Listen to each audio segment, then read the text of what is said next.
Have you ever been jolted awake by the scent of the sea mingling with damp wood? This is where our story begins. One night, after being stirred from sleep at 2 a.m. by this peculiar smell, our protagonist shrugged it off and returned to slumber, only to awaken at dawn stranded in the middle of the ocean on a wooden raft. Alone with the waves, the cries for help echoed into the vast expanse of water. But then, just as abruptly as it had begun, the ordeal ended, and our protagonists found themselves back in bed, wrapped in their familiar checkered blanket.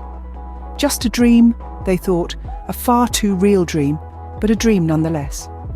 They continued with their day, heading to work as usual, letting the warm, pleasant day wash over them. Upon returning home, they indulged in a movie night with a large bowl of popcorn. Sleep claimed them on the couch, and again at 2 a.m, they were roused by the strong scent of the sea intermingled with damp wood. Despite being in the middle of the night, thoughts raced through their mind. The smell is familiar, but there's nothing to fear, it's just a dream. Plus, I watched a horror movie earlier, so I'm probably influenced by that. It's not like I woke up with a carp on my bed. But then, as if on cue, at 6 a.m, the same scenario replayed. Again in the middle of the sea, again on a raft, again the desperate cries for help.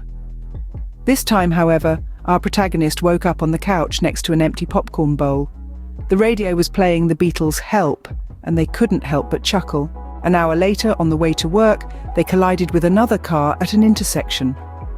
Luckily, neither vehicle was moving fast, and the drivers weren't hurt. They exchanged information, and later that evening our protagonist invited the other driver to dinner, which she declined. So another evening spent with a horror movie and popcorn ensued. The next day, tired of the recurring sea and raft dream, our protagonist decided to seek help from a psychologist. They found themselves in a high-rise building, heading for the 4th floor. Among the small signs by the elevator was a slightly larger golden one, bearing the name Dr. Keren Orr, Dream and Behavioral Psychology Specialist.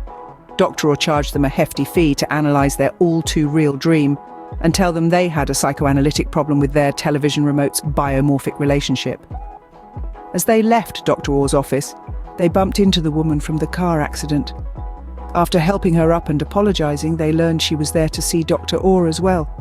She admitted she had been having the same dream about the sea and the raft, and she too despised the smell of damp wood. That evening, she agreed to dinner. They dined on kosher calamari, and she revealed her name was Seagull.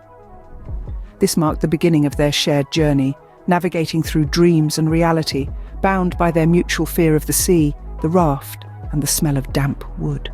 In summary, this story teaches us that dreams can have a profound impact on our reality.